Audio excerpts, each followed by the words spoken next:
मायूस मत होइएगा। आज आपको प्रमाण सहित बताएंगे कि ब्रह्म पुराण में ब्रह्मा भगवान क्यों हैं, विष्णु पुराण में विष्णु भगवान क्यों है और शिव पुराण में शिव भगवान कैसे हैं। आज आपको इस पूरे रहस्य की जानकारी प्रमाण सहित दी जाएगी। सुनिए संत रामपाल जी महाराज के इस विषय पर ये विशेष सत्संग प्रवचन। जैसे ये साधक साधना करते थे, मेडिटेशन हठ योग करके समाधिस्थ होते थे, तो काल इनको भ्रमित करने के लिए किसी को तो विष्णु रूप में दर्शन दे देता, तो ऋषि महर्षि सोचते कि ये विष्णु जी देवता हैं, ये पूर्ण परमात्मा है, और उनको आकर पुल बांध देते कि आप ही समर्थ हो, आप ही सर्वशक्तिमान हो। मन समाधि दशा में आपके दर्शन हुए, आप खुद परमात्मा हो, आप अपने आप को छुपाए हो। तो इस बात से विष्णु जी फूल का दोना कोपा हो जाते और सोच लिया कि मैं ही भगवान हूँ। एक ने, दो ने, 10 ने, 20 ने ऐसे ही कहा। फिर किसी को ये जैसे समाधिस्थ हो रहे, किसी को ब्रह्मा के रूप में दर्शन दे देता है, और वो जो थोड़ी बहुत मांगे कुछ सिद्धि विद्धि उन्हें देकर अंतर्ध्यान हो जाता समाधि दशा में। तो वो क्या कहते थे कि हे भगवान, ये ब्रह्मा जी को कहते आप खुद पूर्ण परमात्मा हो, आप ही समर्थ हो, हमने समाधि दशा में आपका दर्शन पाए हैं, और आप ही समर्थ हो, आप अपने आप को छुपाए हुए हो, आप सृष्टि के रचनहार हो। और किसी को शिव रूप में दे देता है, तो वो सोचते हैं शिव ही सृष्टि रचने वाला है, ये छुपाए हुए हैं अपने आप को। तो इसी आधार से ब्रह्मा जी ने तन्नो सोच लिया मैं सृष्टि करता, सब मेरे से उत्पन्न हुए। और विष्णु जी ने ये सोच लिया कि मैं सब का मालिक। एक दिन ब्रह्मा जी आ गए विष्णु जी के पास।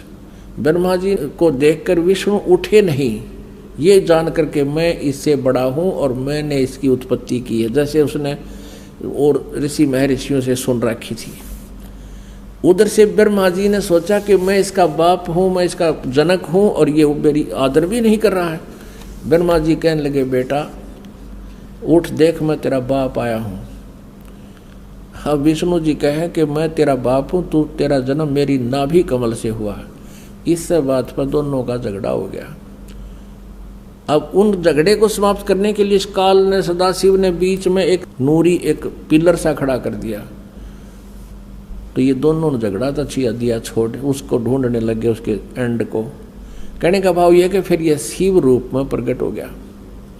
और फिर ये क्या समझाता है, ब्रह्मा विष्णु महेश इनसे प्रसन्न किया, तो काल इनको धोखा देता है कि ये तो मेरा साकार रूप है यो पिलर, और मैं निराकार रूप हूँ। मैं अब तुम्हारे सामने साकार बनकर आया हूँ, मैं ही भगवान हूँ, तुम अपने आप को भगवान मत समझो। अब देखो विद्वेश्वर संहिता, ये वही शिव पुराण गीता प्रेस गोरखपुर से प्रकाशित। और ये देखो ब्रह्मा विष्णु महेश का आपस में झगड़ा हो गया था, बीच में यो स्तंभ खड़ा कर दिया, इसको लिंग बोले, शिवलिंग।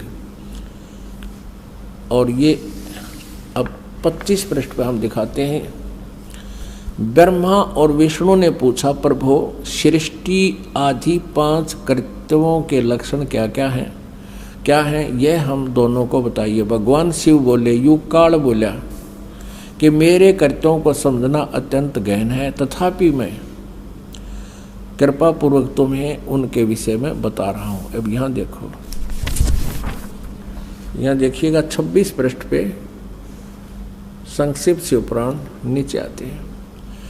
अब ये काल शिव रूप में खड़ा क्या कह रहा है, पुत्रों तुम दोनों ने तपस्या करके प्रसन्न हुए मुझ परमेश्वर से सृष्टि और सतिथि नामक 2 कृत प्राप्त किए, ये तुमको बहुत प्रिय है। अब देखो ये तो 2 तो ये हो गए ब्रह्मा और विष्णु, और फिर क्या कहता है, इसी प्रकार मेरी विभूति स्वरूप रुद्र और महेश्वर ने, यू मैं गलत लिखा है, 2 अन्य उत्तम कृत संहार और तिरोभाव मुझसे प्राप्त किए। तो 2 तो ब्रह्मा विष्णु महेश हो गए, और 2 ये रुद्र और महेश हो गए। बोलनिया 5वां ये सिद्ध हो गया कि ब्रह्मा विष्णु और रुद्र और महेश इस काल के ही पुत्र हैं। ये अपने पुत्र इस शिव को ही इन 11 रुद्रों का मुखिया बनाता है, इसलिए यही एक रुद्र रूप भी धारण करता है। वैसे वो लीला काल की ही होती है। तो यहाँ ये महेश और रुद्र को 4 सुनकर आप भ्रम ना पड़ना। हमने ये देखना है कि ये ब्रह्मा विष्णु और महेश ये इनसे न्यारा है जो इनका पिता जो ये बोल रहा है जिससे इनका जन्म हुआ है। हमने 4 सिद्ध करने थे ये न्यारे न्यारे। तो ब्रह्मा, विष्णु और महेश, रुद्र भी इन्हीं की एक अलग से इन्होंने बना रखा मुखिया, वो अलग है।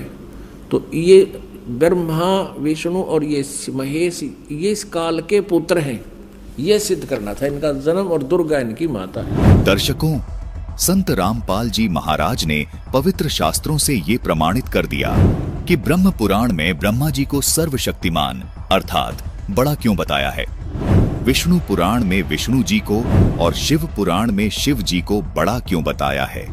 संत रामपाल जी महाराज ने प्रमाणित किया है कि काल ब्रह्म ने जिन ऋषियों को समाधि दशा में ब्रह्मा रूप में दर्शन दिए, उन ऋषियों ने मान लिया कि ब्रह्मा जी ही सबके रचयिता हैं और सबसे श्रेष्ठ हैं। इनसे ही ये देवता उत्पन्न हुए हैं। फिर उन ऋषि जनों ने ब्रह्मा पुराण में ब्रह्मा जी की महिमा का गुणगान करते हुए ब्रह्मा जी को सबसे बड़ा लिख दिया। इसी प्रकार इस काल ब्रह्म ने, जो कि इन तीनों देवताओं का पिता है, उसने जिन ऋषियों को विष्णु रूप में दर्शन दिए, उन्होंने विष्णु जी को सबसे बड़ा मान लिया और विष्णु पुराण में सबका रचयिता विष्णु जी को बता दिया। इसी प्रकार जिन ऋषियों को इस काल ब्रह्म ने शिव रूप में दर्शन दिए, उन्होंने शिव को सबका रचयिता मान लिया और शिव पुराण में शिव की महिमा का गुणगान करते हुए शिव को सबसे बड़ा बता दिया। आज संत रामपाल जी महाराज ने शिव पुराण से सिद्ध कर दिया कि जिस प्रकार काल ब्रह्म ने शिव रूप में प्रकट होकर दोनों देवताओं का अर्थात ब्रह्मा और विष्णु का युद्ध रुकवाया, तो सबने मान लिया कि शिव ही भगवान है। जबकि यहाँ एक शंकर और खड़े हैं और रुद्र भी वही है। इससे सिद्ध होता है कि ये काल ब्रह्म ही इन तीनों देवताओं का रूप बनाकर प्रकट होता है। दर्शकों, अगर आप ये सोच रहे हैं कि काल ब्रह्म खुद ऋषियों के सामने क्यों नहीं आ जाता, ब्रह्मा विष्णु महेश के रूप में क्यों आता है, आपकी इस शंका के समाधान के लिए संत रामपाल जी महाराज ने सृष्टि रचना नामक वीडियो में इस रहस्य को विस्तार से बताया है, जिसका लिंक हमने डिस्क्रिप्शन बॉक्स में दे दिया है। फिर भी संक्षिप्त जानकारी के लिए आपको गीता जी अध्याय 7 का श्लोक 24 व 25 देखना चाहिए। इन श्लोकों में काल ब्रह्म कहता है कि बुद्धिहीन पुरुष मेरे अनुत्तम अर्थात घटिया परम भाव को नहीं जानते। श्लोक 25 में कहा है कि मैं अपनी योग माया से छिपा रहता हूँ, सबके प्रत्यक्ष नहीं होता। दर्शकों, काल ब्रह्म द्वारा ये नियम बनाने का कारण ये है कि इस संसार में जितने भी जीव है, उन सबको खाने वाला यही काल ब्रह्म है, जो गीता जी अध्याय 11 के श्लोक 32 में कहता है कि मैं काल हूँ और इस समय इन सब योद्धाओं को खाने के लिए प्रवृत्त हुआ हूँ।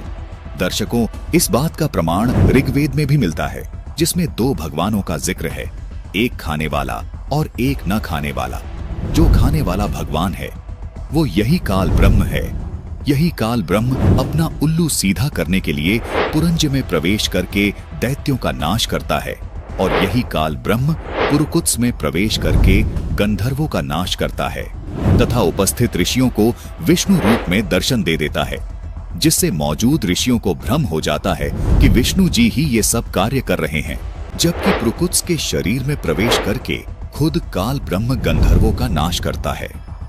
और इसी प्रकार श्री कृष्ण में प्रवेश करके गीता का ज्ञान देता है और अर्जुन को युद्ध के लिए तैयार करके करोड़ों योद्धाओं का नाश करवा देता है। दर्शकों, काल ब्रह्म जीवों को क्यों खाता है तथा काल ब्रह्म को अपनी पत्नी दुर्गा को ये वचन क्यों देना पड़ा कि आज के बाद में कभी किसी को दर्शन नहीं दूंगा? ये जानने के लिए डिस्क्रिप्शन बॉक्स में दी गई सृष्टि रचना के लिंक पर जाकर संत रामपाल जी महाराज द्वारा बताए गए इस रहस्य को प्रमाण सहित अवश्य देखिएगा। संत रामपाल जी महाराज ने पवित्र शास्त्रों से सिद्ध कर दिया है कि इन तीनों देवताओं में से कोई भी पूर्ण परमात्मा नहीं है, बल्कि ये तीनों तो 3 लोक में एक एक विभाग के स्वामी है। ब्रह्मा को उत्पत्ति का कार्य मिला है, विष्णु को पालन का और शिव को संहार का कार्य मिला है। ये तीनों देवता स्वर्ग लोक, पाताल लोक और पृथ्वी लोक पर एक एक विभाग के स्वामी हैं, जबकि काल के 21 ब्रह्मांड में बहुत से लोक हैं, लेकिन इन तीनों देवताओं का अधिपत्य केवल स्वर्ग लोक, पाताल लोक और पृथ्वी लोक पर ही है। वास्तव में संत रामपाल जी महाराज ने इस बच्चे के सवाल का सटीक और शास्त्र प्रमाणित जवाब दिया है। देखिए किस प्रकार ब्रह्मा और विष्णु को भी खुद के ईश होने का भ्रम हो गया था और किस प्रकार काल ब्रह्म ने उनको ये साफ किया कि आप तीनों देवता ईश नहीं हैं। ईश यानी भगवान नहीं है, अर्थात सबके धारण पोषण करने वाले नहीं हैं। ये है शिव महापुराण हिंदी टीका सहित भाग 1 विधा वृद्धि पंडित ज्वाला प्रसाद जी मिश्र कृत हिंदी टीका सहित, जिसके प्रकाशक हैं खेमराज श्री कृष्ण दास, जो कि मुंबई से प्रकाशित है। इसके रुद्र संहिता 1 अध्याय 6 से 10 में लिखा है कि दोनों के युद्ध को देखते हुए काल यानी ब्रह्म, जो तीनों देवताओं के पिता हैं, अपने तीसरे पुत्र शिव का रूप बनाकर युद्ध के मैदान में प्रकट हो जाते हैं। तभी काल ब्रह्म शिव के रूप में उनके सामने आते हैं और कहते हैं कि अज्ञानतावश तुम दोनों ने अपने आप को भगवान मान लिया। तुम ईश नहीं हो, तुम भगवान नहीं हो। यही बताने के लिए मैं रण स्थान पर आया हूं। दर्शकों, शिव पुराण में यहाँ स्पष्ट लिखा है कि काल ब्रह्म शिव में प्रकट होकर ब्रह्मा और विष्णु को कह रहा है कि तुमने जो अज्ञानता से अपने को ईश माना, ये बड़ा अद्भुत हुआ। अर्थात तुम ईश नहीं हो, तुम भगवान नहीं हो। तुम्हारा ये भ्रम दूर करने के लिए ही मैं यहाँ रण स्थान पर प्रकट हुआ हूँ। दर्शकों, यही भ्रम हिंदू धर्म के बहुत से धर्म गुरुओं को हो रखा है, जबकि हमारे पुराण ये स्पष्ट कर रहे हैं कि ये तीनों देवता पूर्ण परमात्मा नहीं हैं, इनसे ऊपर कोई और भगवान है। दर्शकों, आइए अब आपको एक और प्रमाण दिखाते हैं जिसमें स्पष्ट होता है कि यह तीनों देव नाशवान हैं और देवी दुर्गा इनकी माता है। ये है संक्षिप्त देवी भागवत, जिसके पेज 138 पर विष्णु भगवान देवी दुर्गा से कहते हैं कि तुम शुद्ध स्वरूपा हो। यह सारा संसार तुमसे उद्भासित हो रहा है। मैं यानी विष्णु, ब्रह्मा और शंकर तुम्हारी कृपा से विद्यमान है। हमारा तो आविर्भाव यानी जन्म, तिरोभाव यानी मृत्यु हुआ करता है। केवल तुम ही नित्य हो, जगत जननी हो, प्रकृति और सनातनी देवी हो। दर्शकों, ये प्रकृति शब्द भी आप ध्यान में रखना। प्रकृति इसी दुर्गा को कहते हैं। ये हम आपको आगे चलकर गीता जी से प्रमाणित करेंगे। दर्शकों, इस लेख से ये बात स्पष्ट हुई कि तीनों देवता ब्रह्मा, विष्णु और शिव नाशवान हैं और उनकी माता देवी दुर्गा हैं। आगे भगवान शिव यानी शंकर जी देवी दुर्गा को कहते हैं कि हे देवी, यदि महाभाग विष्णु तुम ही से प्रकट हुए हैं, तो उनके बाद उत्पन्न होने वाले ब्रह्मा भी तुम्हारे ही बालक हुए, तो फिर मैं तमोगुणी लीला करने वाला शंकर तुम्हारी संतान नहीं हुआ? यानी मुझे भी उत्पन्न करने वाली तुम ही हो। आगे कहते हैं कि हे देवी, इस संसार की सृष्टि, स्थिति और संहार में तुम्हारे गुण सदा समर्थ हैं। उन्हीं तीनों गुणों से उत्पन्न हम यानी ब्रह्मा, विष्णु और शंकर नियमानुसार कार्य में तत्पर रहते हैं। दर्शकों, यहाँ ये स्पष्ट हुआ कि ब्रह्मा, विष्णु, महेश ही तीनों गुण हैं। दर्शकों, आइए आपको एक और प्रमाण दिखाते हैं कि ब्रह्मा, विष्णु, महेश तीनों गुण हैं और दुर्गा इनकी माता है। देखिए, ये है श्रीमद् देवी भागवत हिंदी टीका सहित भाग 1 खेमराज श्री कृष्णदास प्रकाशन बंबई। इसके तृतीय स्कंद के पेज नंबर 11 पर भगवान शंकर देवी दुर्गा को कहते हैं कि हे माता, यदि आप हमारे ऊपर सदा दया युक्त रहती हैं, तो हमको तमोगुण किस प्रकार प्रदान किया, ब्रह्मा को रजोगुण प्रदान किया है और हरि यानी विष्णु जी को सतोगुण क्यों बना दिया? नीचे संस्कृत भी आप देख सकते हैं। यदि दया धर्मना न सदाम्बिके कथम अहम विहित च तमोगुण कमलज रजो गुण संभव सुविहित कीमो सतो गुणो हरि। दर्शकों, यहां भगवान शंकर देवी दुर्गा से कह रहे हैं कि हे माता, आप हम पर दया रखती हैं, तो आपने मुझे तमोगुण क्यों बना दिया और कमल से उत्पन्न होने वाले ब्रह्मा को रजोगुण क्यों बना दिया तथा हरि यानी विष्णु को सतोगुण क्यों बना दिया? इससे स्पष्ट हुआ कि ये तीनों गुण ब्रह्मा, विष्णु और महेश हैं। दर्शकों, अभी आपको एक और प्रमाण दिखाते हैं जिससे ये बिल्कुल स्पष्ट हो जाएगा कि ये तीनों देवता ही तीन गुण हैं। ये है संक्षिप्त मार्कंडेय पुराण, सचित्र मोटा टाइप, गीता प्रेस गोरखपुर से प्रकाशित, जिसके 131 पृष्ठ पर लिखा है कि रजोगुण प्रधान ब्रह्मा, तमोगुण प्रधान रुद्र और सतोगुण प्रधान विश्वपालक विष्णु हैं। ये ही तीन देवता हैं और ये ही तीन गुण हैं। दर्शकों, मार्कंडे पुराण ने यह स्पष्ट कर दिया कि ये तीनों देवता ही 3 गुण हैं। आइए अब देखिए इन 3 गुणों की भक्ति करने वालों के विषय में श्रीमद् देवी भगवत गीता जी में क्या लिखा है। ये है श्रीमद् भगवत गीता, गीता प्रेस गोरखपुर से प्रकाशित, अध्याय 7 के श्लोक 12 में लिखा है कि जो सतोगुण से उत्पन्न होने वाले भाव हैं और जो रजोगुण से तथा तमोगुण से होने वाले भाव हैं, उनको तू मुझसे ही होने वाला ऐसा जान।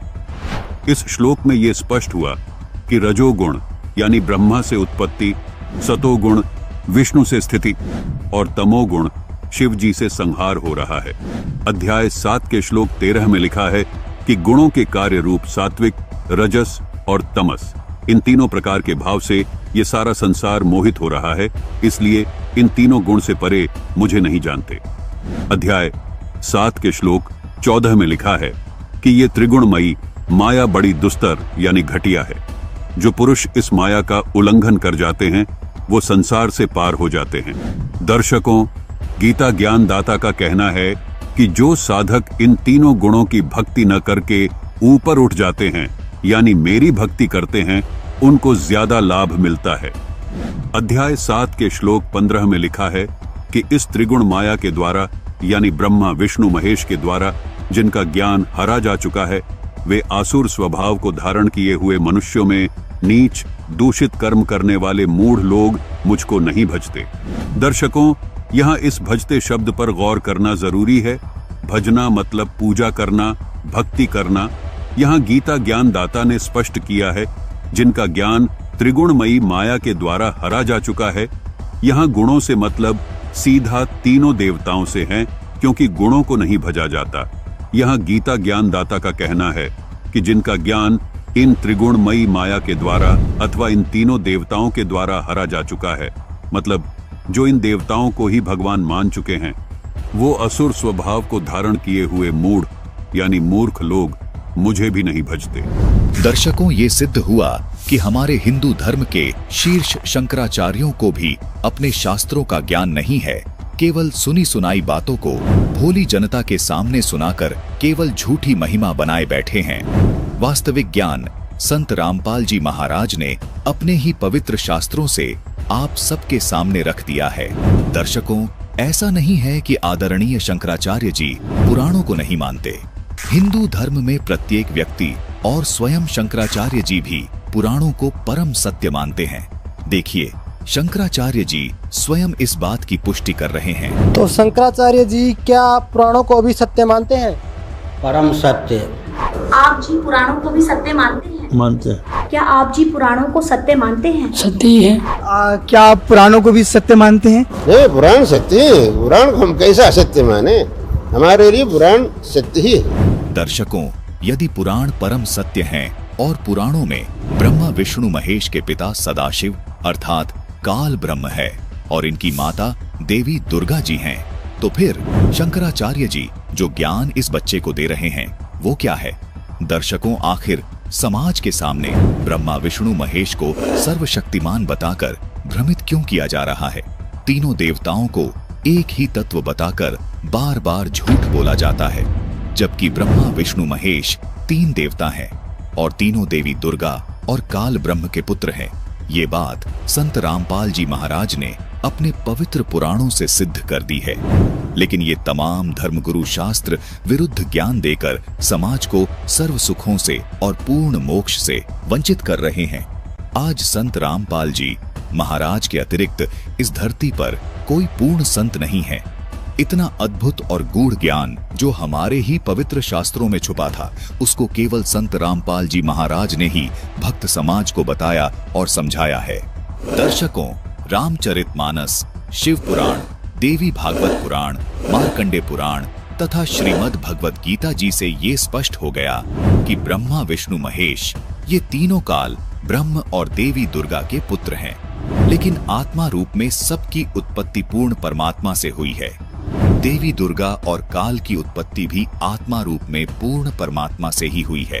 रामचरितमानस की इस चौपाई में बिल्कुल स्पष्ट है कि वेद जिन्हें नेति नेति कहकर निरूपण करते हैं वो आनंद स्वरूप, उपाधि रहित और अनुपम है, जिनके अंश से अनेकों शिव ब्रह्मा और विष्णु भगवान प्रकट होते हैं कि वेदों में जिसको पूर्ण परमात्मा बताया गया है वो पूर्ण परमात्मा इतना समर्थ है कि ब्रह्मा, विष्णु और महेश उनके अंश से आत्म रूप में प्रकट हुए हैं। यहाँ स्पष्ट है कि ब्रह्मा, विष्णु और शिव पूर्ण परमात्मा नहीं है।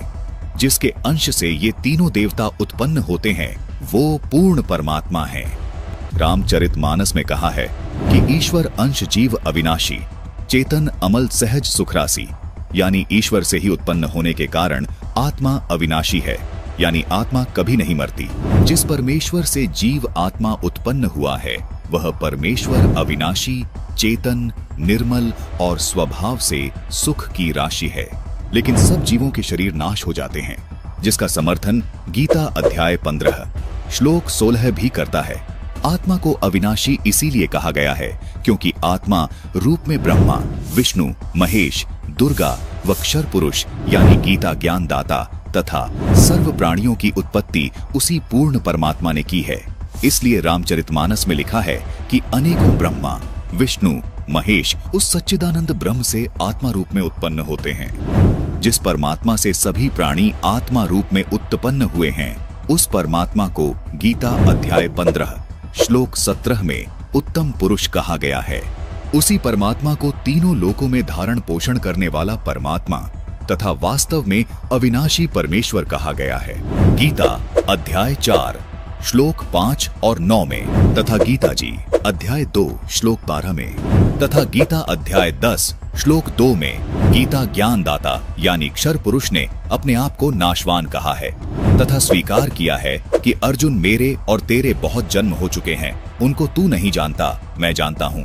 इससे सिद्ध हो जाता है कि क्षर पुरुष यानी गीता ज्ञान दाता जो ब्रह्मा, विष्णु, महेश के स्थूल शरीर का पिता है वो भी अविनाशी नहीं है, उसका शरीर भी नष्ट होता है। अब आपको गीता अध्याय 15 श्लोक 16 से भी स्पष्ट करते हैं।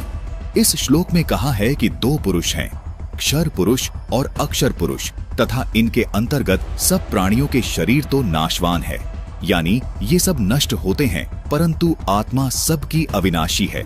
इसलिए ही रामचरितमानस में कहा है कि ईश्वर अंश जीव अविनाशी, चेतन अमल सहज सुखरासी, यानी परमात्मा का अंश होने के कारण आत्मा का कभी नाश नहीं होता।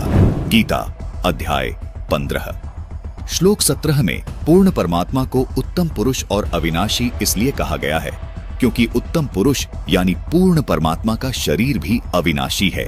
इस उत्तम पुरुष को परमात्मा भी इसलिए कहा गया है क्योंकि ये पूर्ण रूप से अविनाशी है, सब आत्माओं का स्वामी है, जिसका शरीर भी कभी नष्ट नहीं होता।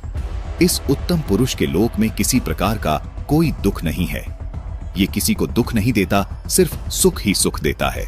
इसलिए इसी परमात्मा को रामचरितमानस में सुख की राशि भी कहा है।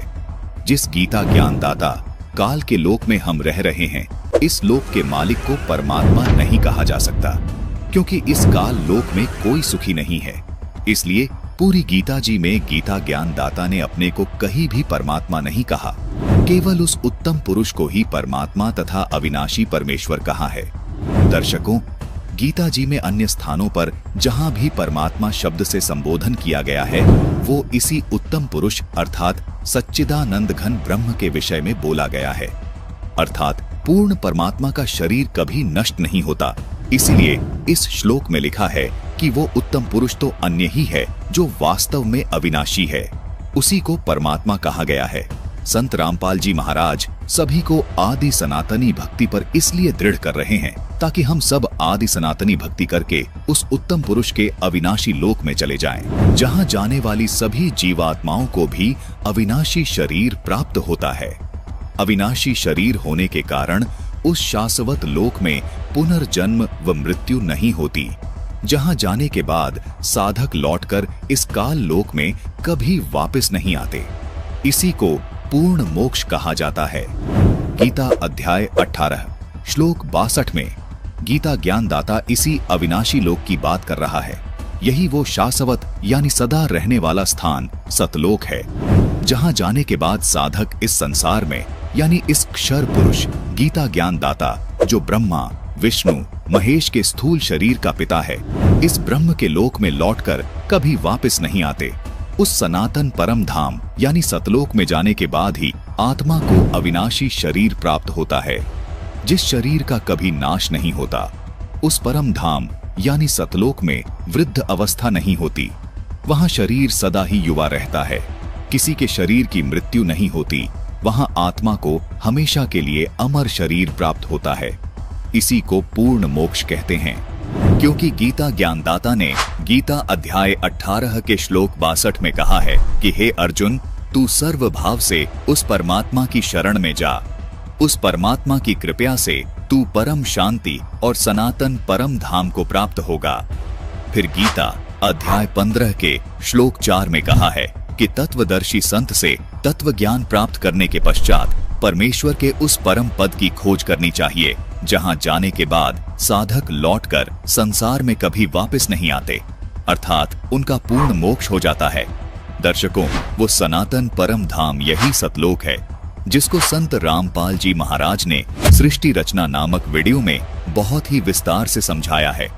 इस वीडियो का लिंक हमने डिस्क्रिप्शन बॉक्स में दे दिया है। जबकि तथाकथित धर्म गुरु इन्हीं तीनों देवताओं को पूर्ण परमात्मा बताकर भक्त समाज को गलत भक्ति बता रहे हैं, बल्कि रामचरितमानस से ये स्पष्ट हुआ कि यह पूर्ण परमात्मा नहीं है।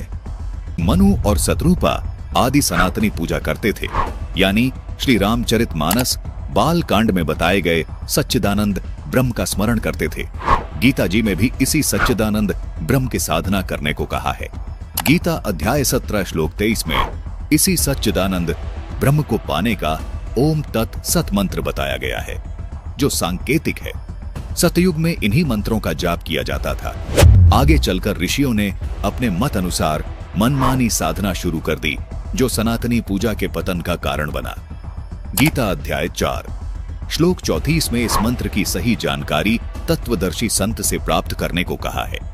इसी सच्चिदानंद ब्रह्म को गीता अध्याय 15 श्लोक 17 में उत्तम पुरुष कहा गया है। कहा है कि यही उत्तम पुरुष तीनों लोकों में प्रवेश करके सबका धारण पोषण करता है। इसी सच्चिदानंद ब्रह्म को गीता अध्याय 8 श्लोक 3 में परम अक्षर ब्रह्म कहा है। गीता अध्याय 8 श्लोक 8, 9, 10 में इसी सच्चिदानंद ब्रह्म की महिमा बताई गई है।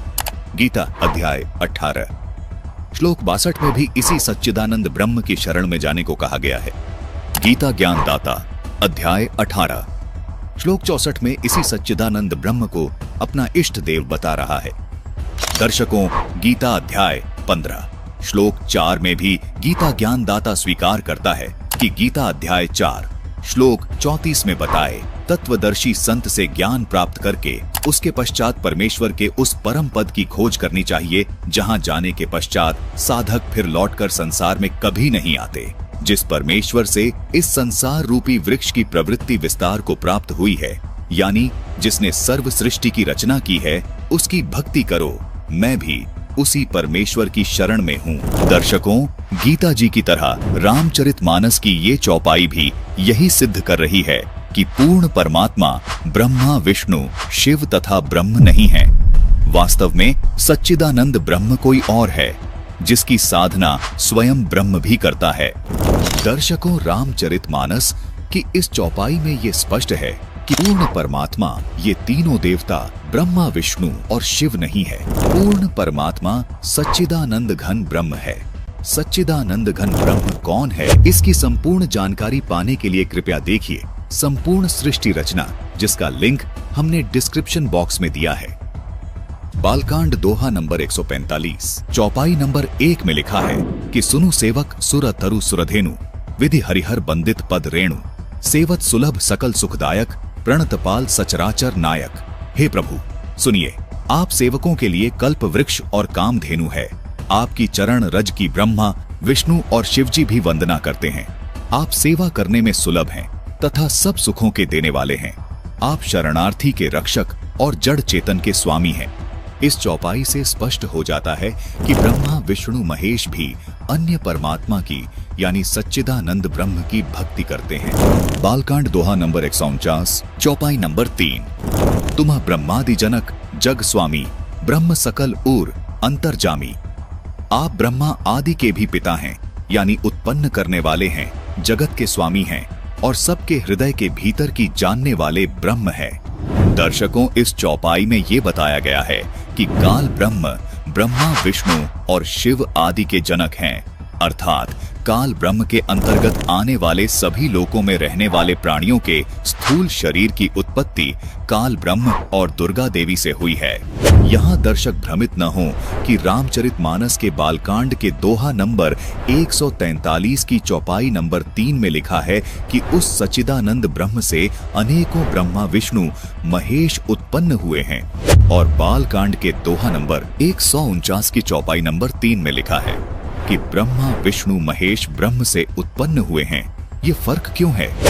दर्शकों, इस चौपाई में ब्रह्मा, विष्णु, महेश को जन्म देने वाले की बात हो रही है, और इस चौपाई में काल ब्रह्म, देवी दुर्गा और ब्रह्मा, विष्णु, महेश सहित सभी आत्माओं को आत्मा रूप में प्रकट करने वाले सच्चिदानंद घन परमात्मा की बात हो रही है। काल ब्रह्म सहित 21 ब्रह्मांड में मौजूद सभी प्राणी इसी परमात्मा के अंश हैं। सब आत्माओं का स्वामी परम अक्षर ब्रह्म है, जिसमें काल अर्थात ये ब्रह्म, दुर्गा अर्थात ये जगमुला तथा ब्रह्मा, विष्णु, महेश व संसार के सभी प्राणी शामिल हैं। जबकि इस चौपाई में ये बताया है कि ब्रह्मा, विष्णु, महेश आदि का जन्म ब्रह्म और दुर्गा से हुआ है। दर्शकों, इस चौपाई में जिस ब्रह्म की बात हो रही है, यही ब्रह्मा विष्णु महेश का पिता है। इसी ब्रह्म को गीता अध्याय 15 श्लोक 16 में क्षर पुरुष कहा गया है।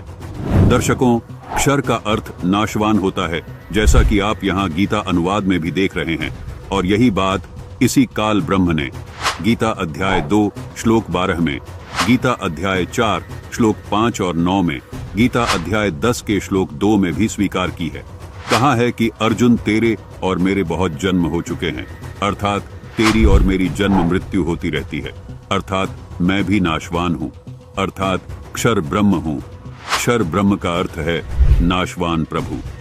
गीता अध्याय 8 श्लोक 13 में भी इस ब्रह्म की साधना का एक ओम मंत्र बताया गया है।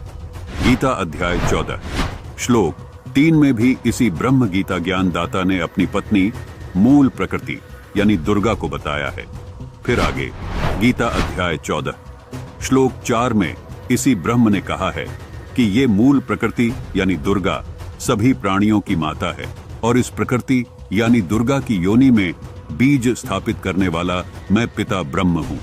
फिर आगे गीता अध्याय 14 श्लोक 5 में इसी ब्रह्म ने कहा है कि हे अर्जुन, सत्व गुण, रजोगुण और तमोगुण ये प्रकृति से उत्पन्न तीनों गुण अविनाशी जीवात्मा को शरीर में बांधते हैं। मार्कंडेय पुराण से आपको पहले ही प्रमाणित कर चुके हैं कि रजोगुण ब्रह्मा जी हैं, तमोगुण शंकर जी हैं और सतोगुण विष्णु जी हैं। यही 3 देवता हैं, यही 3 गुण हैं। दर्शकों, इससे सिद्ध होता है कि ये तीनों देवता सत्वगुण विष्णु, रजोगुण ब्रह्मा और तमोगुण शिव जी ये प्रकृति अर्थात दुर्गा से उत्पन्न हुए हैं। दर्शकों, ये ब्रह्म कौन है? तीनों देवता दुर्गा और काल से कैसे उत्पन्न हुए? पूर्ण परमात्मा कौन है? इसकी संपूर्ण जानकारी पाने के लिए संपूर्ण सृष्टि रचना देखिए, जिसका लिंक हमने डिस्क्रिप्शन बॉक्स में दिया है। बालकांड दोहा नंबर 147 चौपाई नंबर 1 में लिखा है कि पद राजीव बरणी नहीं जाही, मुनिमन मधुप बसही जेन्ह माही, बाम भाग शोभति अनुकूला, आदिशक्ति छबिनिधि जगमूला। जिनमें मुनियों के मन रूपी भौरे बसते हैं, भगवान के उन चरण कमलों का तो वर्णन ही नहीं किया जा सकता। भगवान के बाएं भाग में सदा अनुकूल रहने वाली शोभा की राश से जगत की मूल कारण रूपा आदि शक्ति श्री जानकी जी सुशोभित है। दर्शकों, अनुवादकर्ता ने यहाँ आदि शक्ति जगमूला का अर्थ श्री जानकी जी अर्थात सीता जी कर दिया, जबकि मूल पाठ में स्पष्ट लिखा है कि आदि शक्ति छवि निधि जगमूला ये जगमूला दुर्गा देवी हैं। लेकिन अनुवादकर्ताओं ने श्री राम जी को मद्देनजर रखते हुए यहाँ जगमूला का अर्थ जानकी अर्थात सीता जी कर दिया। यहाँ आदि शक्ति जगमूला दुर्गा देवी अर्थात प्रकृति देवी हैं। दर्शकों, इस दोहे में स्पष्ट किया गया है कि काल ब्रह्म के बाएं भाग में श्री दुर्गा जी विराजमान रहती हैं। धार्मिक मान्यता है कि पत्नी पति के बाम भाग में विराजे। यहाँ दुर्गा जी अर्थात आदि शक्ति जगमूला का ब्रह्म के बाम भाग में बैठने का वर्णन है। दर्शकों, अब चौपाई नंबर 2 पर आते हैं। बालकांड के दोहा नंबर 147 की चौपाई नंबर 2 में लिखा है कि जासु अंश उपजहिं गुणखानी अगणित लच्छी उमा ब्रह्माणी। दर्शकों, इस पंक्ति में भी दुर्गा जी की महिमा का वर्णन है। कहा है जिनके अंश से अर्थात दुर्गा जी के अंश से अगणित लक्ष्मी, पार्वती और ब्रह्माणी त्रिदेवों की शक्तियां अर्थात तीनों देवताओं की पत्नियां उत्पन्न होती हैं। भ्रिकुटी बिलास जासु जग होई अर्थात दुर्गा जी के बोहों के इशारे से ही जगत की रचना हो जाती है।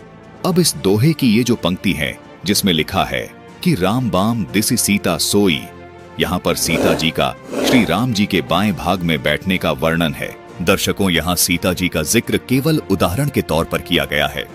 कहा है कि जिस प्रकार सीता जी श्री राम जी के बाम भाग में बैठती हैं, उसी प्रकार देवी दुर्गा जी भी ब्रह्म के बाम भाग में बैठती हैं।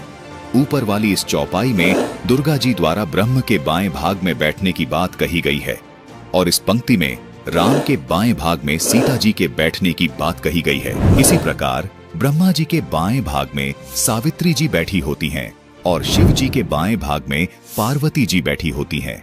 ठीक इसी प्रकार यहाँ श्री राम अर्थात विष्णु जी के बाएं भाग में सीता जी अर्थात लक्ष्मी जी बैठी हैं। जिस प्रकार श्री राम जी श्री विष्णु जी के अवतार हैं अर्थात विष्णु जी ही श्री राम हैं, उसी प्रकार सीता जी लक्ष्मी जी का अवतार है अर्थात सीता जी ही लक्ष्मी जी हैं। सीता जी को दुर्गा जी नहीं कह सकते क्योंकि सीता जी अर्थात लक्ष्मी जी तो दुर्गा जी अर्थात जगमूला से उत्पन्न होती है। रामचरितमानस की इस चौपाई में भी स्पष्ट लिखा है कि उस आदि शक्ति जगमूला से अनेकों लक्ष्मी, पार्वती तथा ब्रह्माणी उत्पन्न होती हैं। इससे सिद्ध होता है कि सीता जी जगमूला नहीं है। इस चौपाई में आदि शक्ति दुर्गा देवी जी का ब्रह्म के बाएं भाग में बैठने का वर्णन है और इस चौपाई में ये बताया गया है जैसे सीता जी श्री राम जी के बाम भाग में बैठती हैं, उसी प्रकार देवी दुर्गा जी भी ब्रह्म के बाम भाग में बैठती हैं। दर्शकों, सीता जी तो श्री राम जी के बाम भाग में बैठी दिखाई देती हैं, लेकिन दुर्गा जी काल ब्रह्म के बाम भाग में बैठी दिखाई नहीं देती। तुलसीदास जी को दिव्य दृष्टि प्राप्त थी, इसलिए उनको ये दृश्य दिख रहा था कि जिस प्रकार सीता जी श्री राम के बाम भाग में बैठी हैं, उसी प्रकार दुर्गा जी भी ब्रह्म के बाम भाग में बैठी हैं। इसलिए दर्शक अनुवाद को देखकर भ्रमित न हो कि सीता जी आदि शक्ति हैं अर्थात जगमूला हैं। आदि शक्ति दुर्गा देवी हैं। इसी देवी दुर्गा से लक्ष्मी, पार्वती और ब्रह्माणी अर्थात सावित्री की उत्पत्ति हुई है। रामचरितमानस की इन दोनों चौपाइयों ने ये बिल्कुल स्पष्ट कर दिया। सोचने की बात है कि सीता जी तो खुद लक्ष्मी जी का अवतार थी और चौपाई नंबर 2 कह रही है कि मूल प्रकृति से लक्ष्मी जी उत्पन्न हुई है। इससे भी सिद्ध हो जाता है कि बालकांड के दोहा नंबर 147 की चौपाई नंबर 1 में जिस जगमुला की बात हो रही है वो सीता जी नहीं है बल्कि देवी दुर्गा जी ही हैं। देवी दुर्गा जी से ही सरस्वती, लक्ष्मी और पार्वती जी उत्पन्न हुई है। ये तीनों देवियां दुर्गा जी से कैसे उत्पन्न हुई ये जानने के लिए संत रामपाल जी महाराज द्वारा बताई गई सृष्टि रचना देखिए, जिसका लिंक हमने डिस्क्रिप्शन बॉक्स में डाल दिया है। दर्शकों, इस चौपाई में जिस मूल कारण रूपा आदिशक्ति की बात हो रही है, इसी मूल कारण आदिशक्ति प्रकृति यानी दुर्गा को गीता ज्ञानदाता ब्रह्म ने गीता अध्याय 14 श्लोक 3 में अपनी पत्नी होने का संकेत किया है। फिर आगे गीता अध्याय 14 श्लोक 4 में इसी ब्रह्म ने कहा है कि ये मूल प्रकृति यानी दुर्गा सभी प्राणियों की माता है और इस प्रकृति यानी दुर्गा की योनि में बीज स्थापित करने वाला मैं पिता ब्रह्म हूँ। फिर आगे गीता अध्याय 14 श्लोक 5 में इसी ब्रह्म ने कहा है कि हे अर्जुन, सत्व गुण, रजोगुण और तमोगुण ये प्रकृति से उत्पन्न तीनों गुण अविनाशी जीवात्मा को शरीर में बांधते हैं।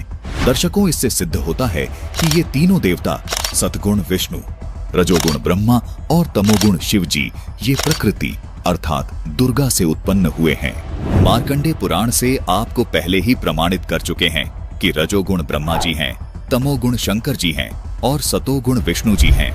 यही 3 देवता हैं, यही 3 गुण हैं। दर्शकों, यही प्रमाण हमें देवी भागवत पुराण में भी मिलता है। दर्शकों, ये है देवी भागवत पुराण तीसरा स्कंद जिसमें विष्णु जी देवी दुर्गा की स्तुति करते हुए कहते हैं कि तुम शुद्ध स्वरूपा हो, ये सारा संसार तुम्ही से उद्भासित हो रहा है। मैं, ब्रह्मा और शंकर हम सभी तुम्हारी कृपा से ही विद्यमान हैं। हमारा आविर्भाव और तिरोभाव हुआ करता है। केवल तुम ही नित्य हो, जगत जननी हो, प्रकृति और सनातनी देवी हो। भगवान शंकर बोले, हे देवी, यदि महाभाग विष्णु तुम्ही से प्रकट हुए हैं तो उनके बाद उत्पन्न होने वाले ब्रह्मा भी तुम्हारे ही बालक हुए। फिर मैं तमोगुणी लीला करने वाला शंकर क्या तुम्हारी संतान नहीं हुआ? अर्थात मुझे भी उत्पन्न करने वाली तुम ही हो। संसार की सृष्टि करने में तुम बड़ी चतुर हो। अपनी इच्छा के अनुसार क्रीड़ा करती और शांत भी हो जाती हो। इस संसार की सृष्टि, स्थिति और संहार में तुम्हारे गुण सदा समर्थ हैं। उन्हीं तीनों गुणों से उत्पन्न हम ब्रह्मा, विष्णु एवं शंकर नियमानुसार कार्य में तत्पर रहते हैं। दर्शकों, देवी भागवत पुराण ने यह स्पष्ट किया कि ब्रह्मा, विष्णु, महेश ही तीन गुण हैं, अर्थात तीन देवता हैं। ये तीनों देव नाशवान हैं और दुर्गा इनकी माता है तथा दुर्गा को ही प्रकृति कहते हैं। बालकांड दोहा नंबर 147 चौपाई नंबर 2 में लिखा है कि जासु अंश उपजहिं गुणखानी अगणित लच्छी उमा ब्रह्माणी, जिनके अंश से गुणों की खान अगणित लक्ष्मी, पार्वती और ब्राह्मणी त्रिदेवों की शक्तियां उत्पन्न होती हैं तथा जिनकी भौह के इशारे से ही जगत की रचना हो जाती है। इस चौपाई में मूल प्रकृति दुर्गा और पति ब्रह्म की बात हो रही है। सरस्वती, लक्ष्मी, पार्वती कैसे पैदा हुई, ये जानना दिलचस्प रहेगा।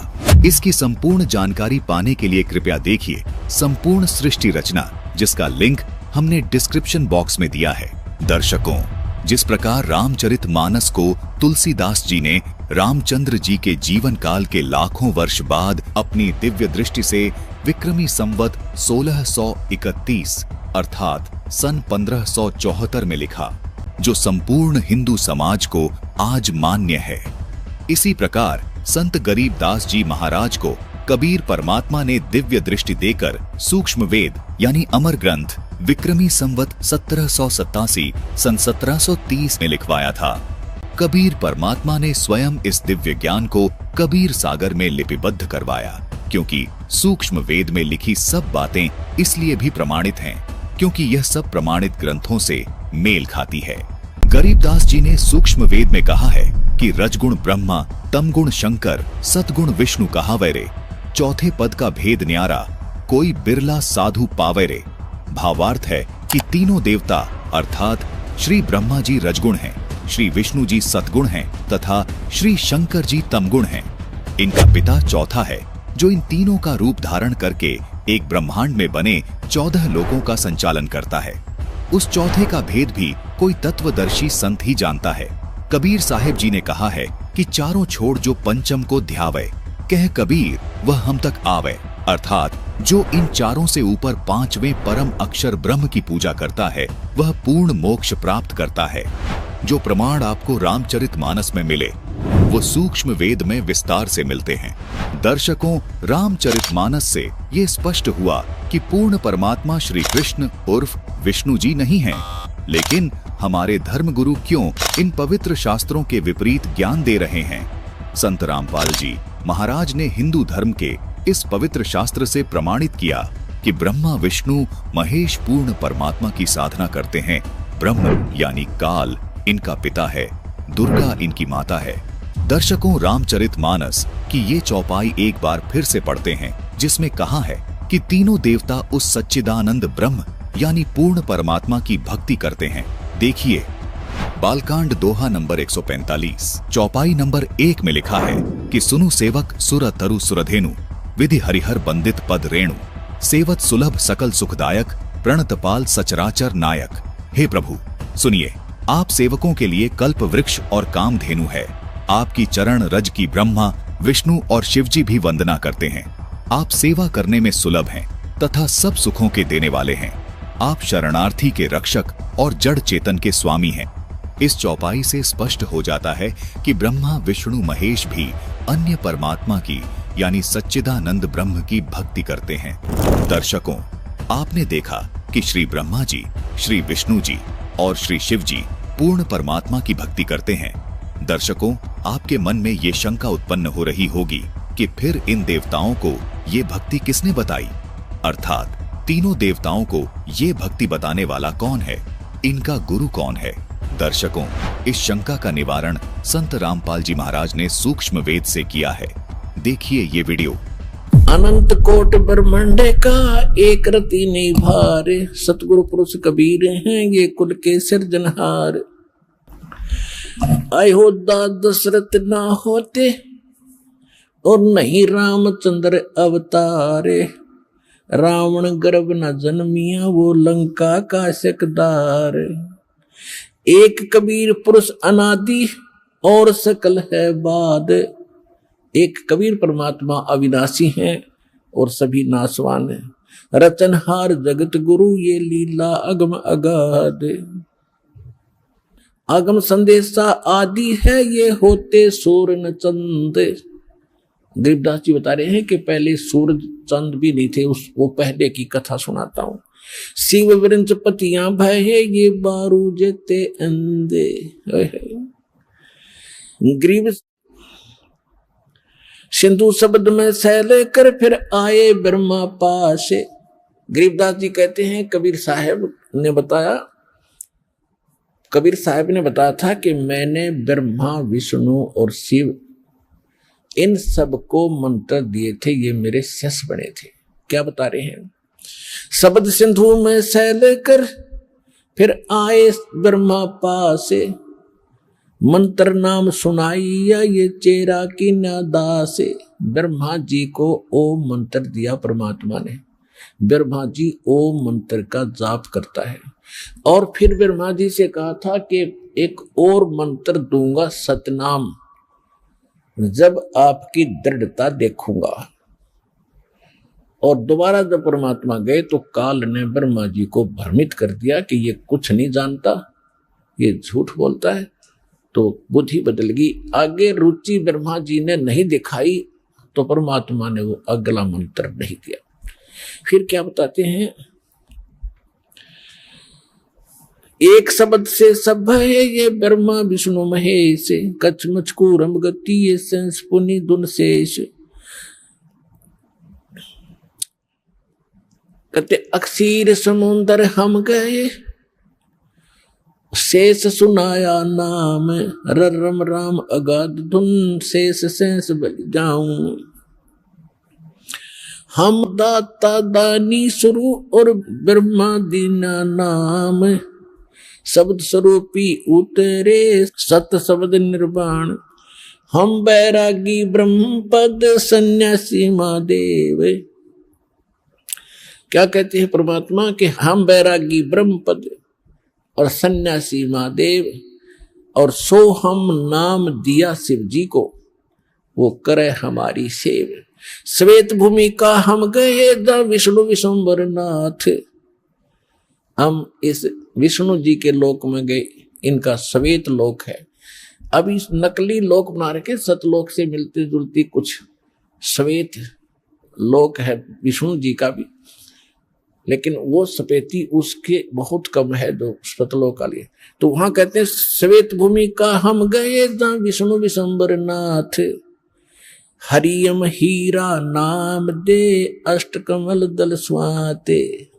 दर्शकों, संत रामपाल जी महाराज ने अमर ग्रंथ की जिन वाणियों को अपने मुखारविंद से पढ़कर सुनाया है, उनसे ये बिल्कुल स्पष्ट हो गया है कि परमात्मा कबीर जी जब सबसे पहले इस संसार में आए तब सबसे पहले ब्रह्मा जी को मिले।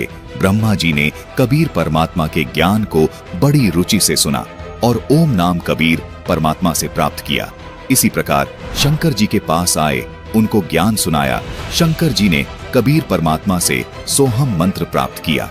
उसके बाद कबीर परमात्मा जी विष्णु जी के पास आए, उनको हरिम नाम दिया। इसी प्रकार दुर्गा जी और गणेश जी को भी कबीर परमात्मा मिले।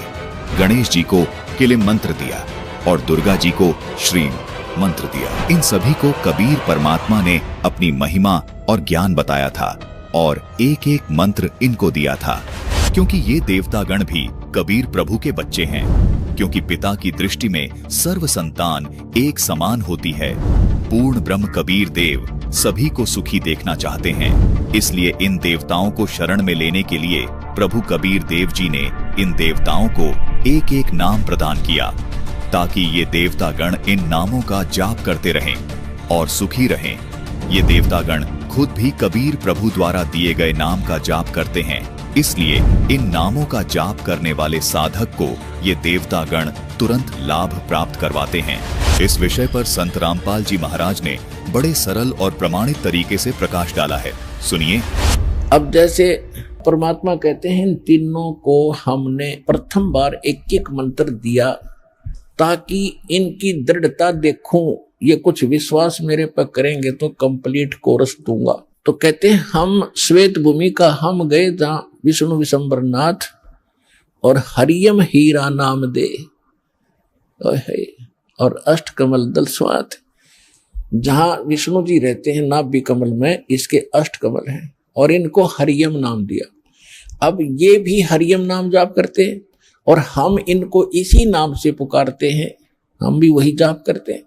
तो इनको कसक होती है कि ये उसी परम संत से ही संबंधित हैं और उससे आकर्षित होकर के, विवश होकर के। अब देखो पुण्यात्मा, परमात्मा कितने दयालु हैं। अब जैसे आप ब्लूटूथ से एक मोबाइल में दूसरे मोबाइल में कोई चीज डालते हो तो दोनों ओपन करने पड़ते हैं। इसी प्रकार परमात्मा ने वो पहले ओपन कर रखे हैं। अरे तुम अपना ओपन कर लो, अपने आप को शक्ति आप में आनी शुरू हो जाएगी। उनके तो पहले ओपन कराई।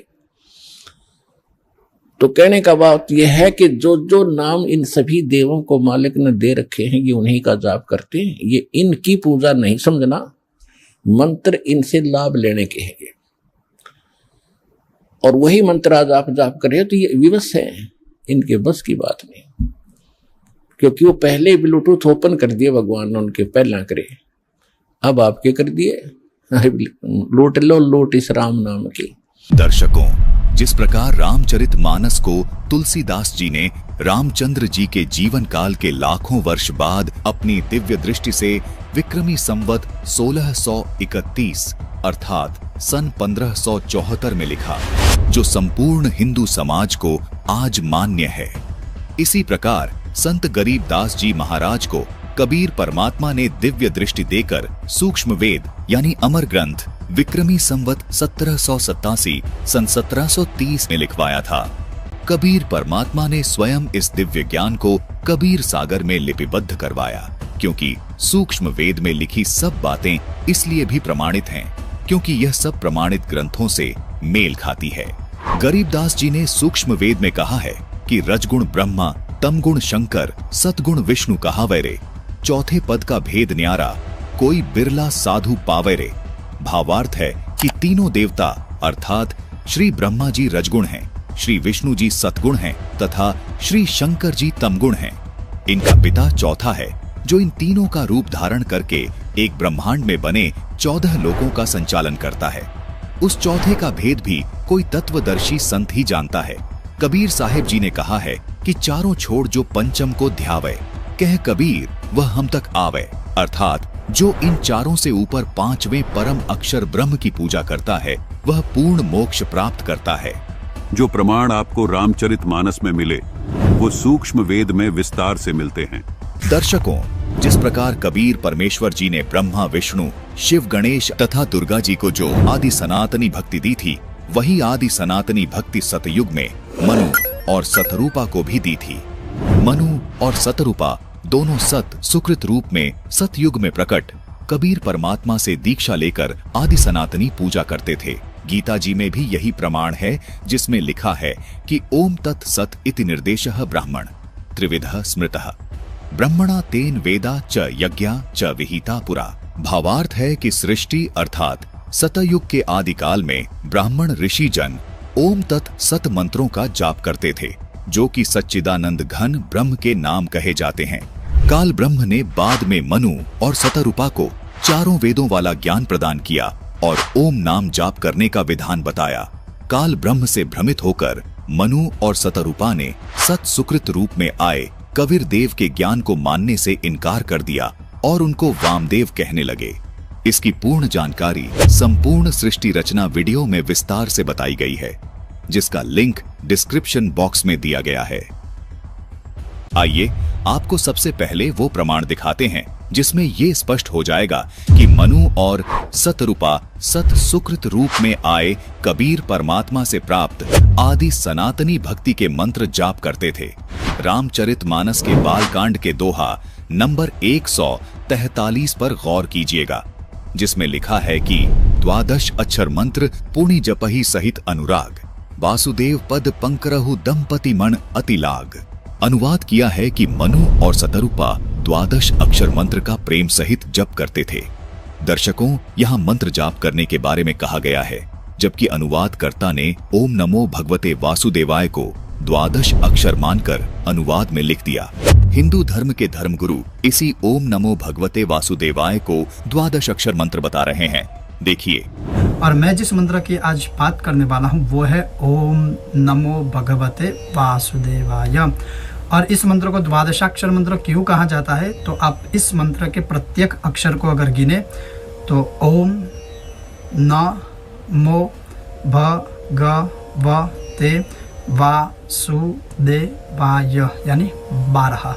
तो इस मंत्र के जो अक्षर है, मंत्राक्षर है, वो कुल मिलाकर 12 है, इसीलिए इसको 12 मंत्र कहा जाता है। ओम नमो भगवते वासुदेवाय को इस प्रकार 12 अक्षर परिभाषित किया है।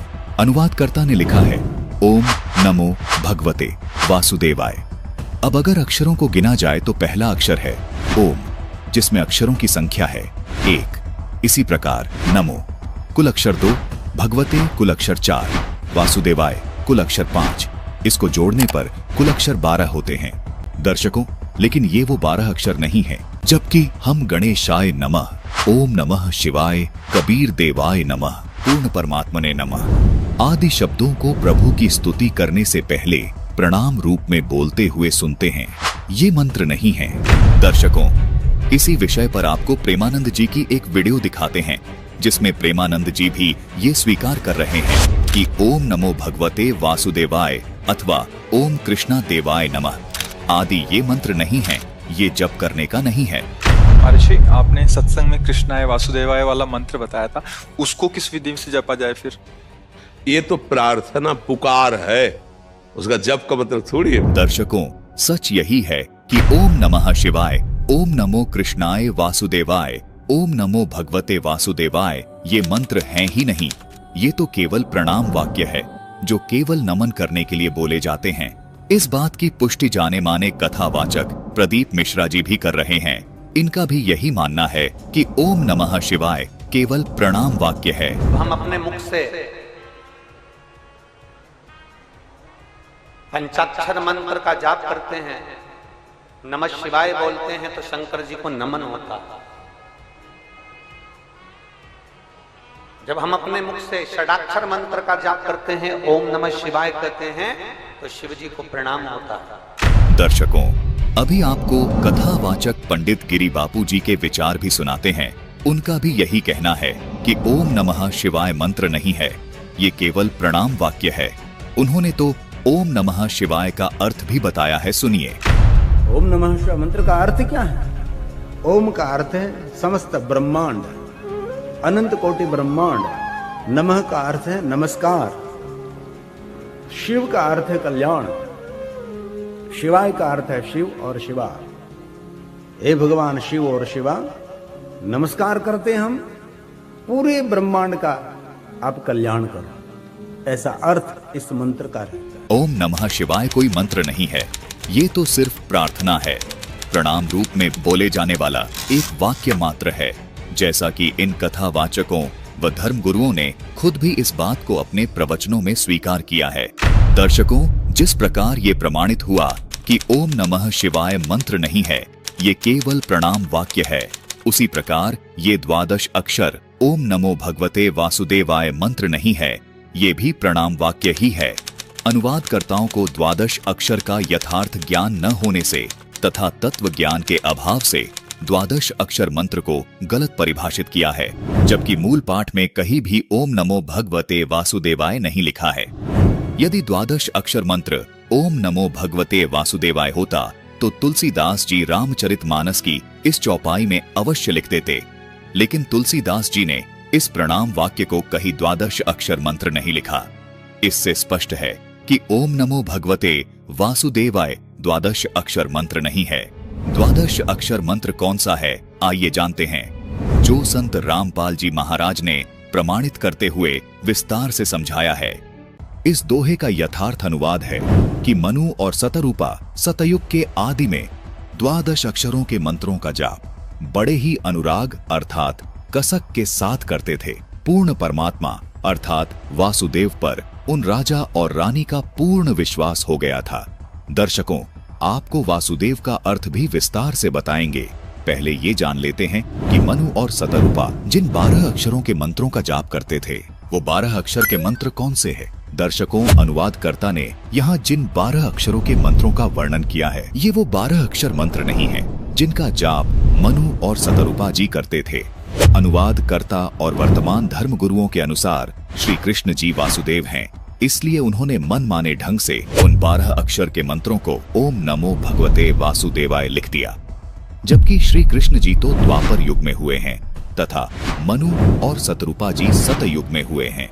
आइए आपको विस्तार से बताते हैं वो 12 अक्षर मंत्र अर्थात वो 12 अक्षर मंत्र कौन से हैं जिनका जाप मनु और सतरूपा जी करते थे।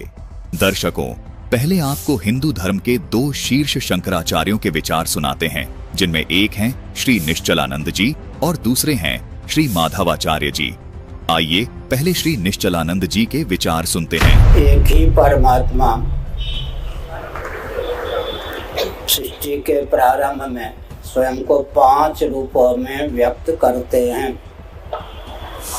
उत्पत्ति नामक कृत्य का निर्वाह करने के लिए स्वयं को हिरण्यगर्भ ब्रह्मा बना देते हैं या हिरण्यगर्भ ब्रह्मा के रूप में व्यक्त होते हैं। स्थिति नामक कृत्य का पालन, रक्षण नामक कृत्य का निर्वाह करने के लिए वे विष्णु के रूप में, श्रीमन नारायण के रूप में स्वयं को प्रकट करते हैं। संहार नामक कृत्य का निर्वाह करने के लिए शिव के रूप में प्रकट करते हैं। निग्रह नामक कृत्य का निर्वाह करने के लिए, कृत्य माने कार्य, शक्ति के रूप में स्वयं को व्यक्त करते हैं। अनुग्रह नामक कृत्य का निर्वाह करने के लिए गणपति या गणेश के रूप में स्वयं को प्रकट करते हैं। श्री निश्चलानंद जी ने बताया है कि काल ब्रह्म के लोक में इन मुख्य 5 देवी देवताओं ने काल ब्रह्म की सारी व्यवस्थाओं को संभाला हुआ है। ये 5 देवता मुख्य तौर पर हिंदू धर्म में पूजे जाते हैं। आइए अब आपको शंकराचार्य माधवाचार्य जी के भी विचार सुनाते हैं, जिसमें वे भी स्वीकार कर रहे हैं कि हिंदू धर्म में मुख्य तौर पर इन पंचदेव की भक्ति होती है। सुनिए माधवाचार्य जी के विचार। आप जी का इष्ट देव कौन है? इष्ट देव तो कोई भी हो सकता है। हम सभी हम तो पंचदेव उपासना करते हैं, 5 देवता होते हैं। तो दर्शकों, देखा आपने, दोनों ही शंकराचार्यों जी ने ये बताया है कि हिंदू धर्म में इन पंचदेवों की भक्ति का प्रावधान है। वे पंच देवता इस प्रकार हैं: ब्रह्मा जी, विष्णु जी, शिव जी, देवी दुर्गा जी और गणेश जी। दर्शकों, शंकराचार्य जी बिल्कुल सही बता रहे हैं कि ये पंचदेव काल ब्रह्म के लोक की व्यवस्था को संभालते हैं। ये देवता प्रत्येक मनुष्य के शरीर में बने कमलों में विराजमान रहते हैं, इसलिए भक्ति साधना में इन पंचदेव का विशेष स्थान है। दर्शकों, अब आपको इन देवी देवताओं की यथार्थ स्थिति के बारे में बताते हैं। विडंबना है कि कुछ धर्म गुरु तो इन देवी देवताओं के अस्तित्व को ही नहीं मानते और कुछ धर्म गुरु इन देवी देवताओं को ही फाइनल गॉड अर्थात पूर्ण परमात्मा माने बैठे हैं। संत रामपाल जी महाराज ने इन देवी देवताओं की स्थिति को बिल्कुल प्रमाणित और सही बताया है। दर्शकों, आज तक हमारे धर्म गुरुओं ने हमें यही बताया था कि भगवान श्री कृष्ण उर्फ विष्णु जी, ब्रह्मा जी, शिव जी से ऊपर कोई भगवान नहीं है। वो अखिल ब्रह्मांड के स्वामी है। दर्शकों, पहली बात तो ये है कि ब्रह्मा, विष्णु और महेश ये अखिल ब्रह्मांड के स्वामी नहीं है, न ही 3 लोक के स्वामी है, बल्कि 3 लोकों में एक विभाग के अधिकारी हैं। ये सब आप अच्छे से जानते ही हैं। कि रजगुण विभाग के ब्रह्मा जी, सतगुण विभाग के विष्णु जी और तम गुण विभाग के शिव जी अधिकारी हैं। जैसे एक राज्य में एक मुख्यमंत्री होता है तथा अन्य मंत्री भी होते हैं। मान लीजिए कि एक राज्य में 23 जिले हैं। उन सब जिलों के ऊपर अलग अलग विभागों का एक एक मंत्री भी होता है। दर्शकों, वो मंत्री उस पूरे राज्य में एक विभाग का मंत्री होता है। उस मंत्री को पूरे राज्य का स्वामी नहीं कह सकते। इसी प्रकार इस ब्रह्मांड रूपी राज्य में 14 लोक अर्थात जिले जानो और उन 14 जिलों में से इन 3 जिलों में यानी 3 लोकों स्वर्ग लोक, पाताल लोक और पृथ्वी लोक में एक एक विभाग के मालिक हैं ब्रह्मा, विष्णु, महेश।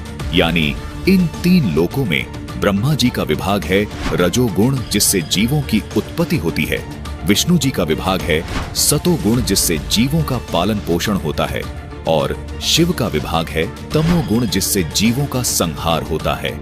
इन तीनों देवताओं के पिता जिसको ब्रह्म कहते हैं, जो क्षर पुरुष है, उसको इस ब्रह्मांड का यानी इस राज्य का मुख्यमंत्री जानो। दर्शकों, ये ब्रह्म क्षर पुरुष यानी मुख्यमंत्री अपने पास इनमें से कोई भी विभाग कभी भी रख लेता है, अर्थात ये सभी विभाग इसी ब्रह्म के अंतर्गत आते हैं क्योंकि ये ब्रह्मांड यानी प्रांत का भी मालिक होता है। इसी प्रकार ये ब्रह्म इन तीनों देवताओं के ऊपर स्वामी है। इसीलिए ये काल ब्रह्म क्षर पुरुष इन तीनों देवताओं का रूप बनाकर इस ब्रह्मांड की व्यवस्था को भी संभालता है। यही काल ब्रह्म कभी विष्णु का रूप बनाकर तो कभी शिव का रूप बनाकर, कभी ब्रह्मा का रूप बनाकर इस ब्रह्मांड में मौजूद 14 लोकों की व्यवस्थाएं संभालता है। जबकि ब्रह्मा, विष्णु, महेश केवल तीनों लोकों में एक एक विभाग की व्यवस्था संभालते हैं। हमारे धर्म गुरु गलतफहमी के कारण विष्णु जी को सर्वेस्वा मानकर ये धारणा बनाकर बैठे थे कि विष्णु ही शिव बन जाता है, विष्णु ही ब्रह्मा बन जाता है। कभी शिव के बारे में ये धारणा बना लेते थे कि शिव ही ब्रह्मा बन जाता है, शिव ही विष्णु बन जाता है। कहते थे कि ये तीनों देवता एक ही हैं, इनमें कोई फर्क नहीं है। जबकि ये सब कलाबाजी उस काल ब्रह्म की है जिसने प्रतिज्ञा कर रखी है कि मैं कभी किसी के सामने प्रत्यक्ष रूप से सामने नहीं आऊंगा, जिसका प्रमाण गीता अध्याय 7 के श्लोक 24 और 25 में मिलता है, जिसमें ये काल ब्रह्म खुद स्वीकार करता है और श्री कृष्ण जी में प्रवेश करके अर्जुन को बताता है कि यह बुद्धिहीन जन समुदाय मेरे अनुत्तम नियम से अपरिचित हैं कि मैं कभी भी अपने वास्तविक रूप में किसी के सामने प्रकट नहीं होता, अपनी योग माया से छुपा रहता हूँ। इसलिए मुझ अव्यक्त को मनुष्य रूप में आया हुआ अर्थात कृष्ण मानते हैं। अपने इस अनुत्तम नियम के कारण ही ये अपने पुत्रों का रूप बनाकर इन 14 लोकों में सब कार्य करता है। काल ब्रह्म ने अव्यक्त रहने की प्रतिज्ञा कब और क्यों की, ये तत्व ज्ञान केवल संत रामपाल जी महाराज ने ही प्रमाणित करके बताया है।